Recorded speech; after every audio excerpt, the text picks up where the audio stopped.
पेंशनभोगियों के लिए खुशखबरी। सुप्रीम कोर्ट ने 15 साल तक कम्यूटेशन रिकवरी पर विशेष याचिका को किया खारिज। हाल ही में सुप्रीम कोर्ट ने एक महत्वपूर्ण फैसले में 15 साल की कम्यूटेशन रिकवरी को चुनौती देने वाली विशेष याचिका को खारिज कर दिया है, जिससे देशभर के पेंशनभोगियों को बड़ी राहत मिली है। यह फैसला उन पेंशनभोगियों के लिए विशेष रूप से राहतकारी है जिन्होंने अपनी पेंशन का एक हिस्सा अग्रिम में लिया था और अब 15 साल की अवधि पूरी होने के बाद अपनी पूरी पेंशन पुनः प्राप्त कर सकेंगे। कम्यूटेशन रिकवरी का मतलब है कि पेंशनभोगी अपनी पेंशन का एक हिस्सा एकमुश्त राशि के रूप में अग्रिम में प्राप्त करते हैं। इसके बदले में उन्हें 15 साल तक कम पेंशन मिलती है और इसके बाद उनकी पूरी पेंशन बहाल हो जाती है। सुप्रीम कोर्ट के इस फैसले के बाद पेंशनभोगियों को यह आश्वासन मिला है कि 15 साल की अवधि के बाद उनकी पूरी पेंशन फिर से शुरू हो जाएगी। कोर्ट के फैसले के बाद का प्रभाव।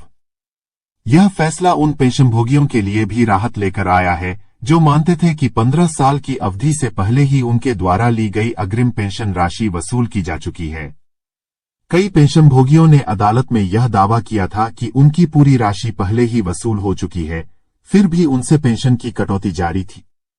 सुप्रीम कोर्ट का यह निर्णय इस मुद्दे को समाप्त करता है और पेंशनभोगियों को न्याय। कम्यूटेशन अवधि को कम करने की मांग। हालांकि सुप्रीम कोर्ट ने 15 साल की अवधि की याचिका को खारिज कर दिया, कुछ राज्य सरकारों ने इसे घटाकर 12 से 13 साल करने की पहल की है। पंजाब और हरियाणा हाईकोर्ट ने भी एक मामले में 12 साल बाद कम्यूटेशन की बहाली का आदेश दिया है, जिससे पेंशनभोगियों को अतिरिक्त वित्तीय राहत मिलने की संभावना है। सुप्रीम कोर्ट का यह निर्णय पेंशनभोगियों के लिए एक महत्वपूर्ण जीत है और इससे उनकी दीर्घकालिक वित्तीय सुरक्षा में सुधार होगा। हालांकि कम्यूटेशन अवधि को घटाने की मांग अब भी जारी है, जिससे पेंशनभोगियों को और अधिक लाभ मिल सकेगा। वित्त मंत्री का बड़ा ऐलान। वरिष्ठ नागरिकों और पेंशनभोगियों को आगामी बजट से मिलेंगे 5 बड़े तोहफे। इस महीने 23 जुलाई को प्रस्तुत होने वाले केंद्रीय बजट में सीनियर सिटीजन और पेंशनभोगियों के लिए अनेक सुविधाओं की घोषणा की जाने की उम्मीद है, जिसमें आर्थिक राहत, स्वास्थ्य सुरक्षा और आयकर लाभ शामिल है। सरकार की नीतियां ऐसी प्रतीत होती हैं कि वे बुजुर्ग नागरिकों की जीवनशैली को सहज और सुरक्षित बनाने के लिए केंद्रित है। इस लेख में हम इन प्रावधानों का विस्तृत विवरण प्रदान करेंगे। सरकार ने आयुष्मान भारत योजना के अंतर्गत वरिष्ठ नागरिकों को विशेष स्थान देने का निर्णय लिया है। 70 वर्ष से अधिक उम्र के नागरिकों को इस योजना में शामिल किया जाएगा, जिससे उन्हें 5 लाख रुपए तक का बीमा कवर प्राप्त होगा। इस योजना के लाभ को भविष्य में 10 लाख रुपए तक बढ़ाया जा सकता है। इससे नागरिकों की स्वास्थ्य सुरक्षा में महत्वपूर्ण बढ़ोतरी होगी। वर्तमान में वरिष्ठ नागरिकों और पेंशनभोगियों के लिए आयकर में छूट की सीमा 3 लाख रुपए है, जबकि सुपर सीनियर सिटीजन के लिए यह सीमा 5 लाख रुपए है। नए बजट में इसे 10 लाख रुपए तक बढ़ाने की योजना है। इस नीति से सीनियर सिटीजन और पेंशनभोगी आयकर देने से मुक्त हो जाएंगे, जिससे उनके वित्तीय बोझ में कमी आएगी। हेल्थ पॉलिसी पर डिडक्शन की वृद्धि। कोविड महामारी के बाद स्वास्थ्य बीमा प्रीमियम में वृद्धि हुई थी, जिसका प्रभाव सीधे सीनियर सिटीजन पर पड़ा। सरकार अब हेल्थ पॉलिसी प्रीमियम पर डिडक्शन की सीमा को 25,000 रुपए से बढ़ाकर 1 लाख रुपए करने का प्रस्ताव रख रही है। इससे वरिष्ठ नागरिकों को उनके स्वास्थ्य बीमा के लिए और अधिक वित्तीय राहत मिलेगी। सीनियर सिटीजन सेविंग स्कीम में ब्याज दर वृद्धि। सरकार इस स्कीम में ब्याज दर को 8.2% से बढ़ाकर और अधिक आकर्षक बनाने जा रही है। इससे वरिष्ठ नागरिकों और पेंशनभोगियों को उनके निवेश पर बेहतर रिटर्न मिलेगा और उनकी वित्तीय स्थिरता में सुधार होगा। ये नीतियां न केवल वरिष्ठ नागरिकों की वित्तीय और स्वास्थ्य सुरक्षा में सुधार करेंगी, बल्कि उन्हें अधिक स्वावलंबी और सुखी जीवन यापन करने का अवसर भी प्रदान करेंगी। रेलवे किराए में छूट का पुनर्स्थापन। कोरोना महामारी के बाद रद्द किए गए रेलवे किराए में छूट को पुनः सक्रिय करने की योजना है। पहले सीनियर सिटीजन को मिलने वाली 50% छूट अब फिर से लागू की जाएगी, जिससे उन्हें यात्रा करने में आसानी होगी और उनके यात्रा खर्च में कमी आएगी। ईपीएफओ का बयान। इन सदस्यों को वित्त वर्ष 2023 से 24 के लिए ब्याज भुगतान मिलना शुरू। इन तरीकों से चेक करें ईपीएफ बैलेंस।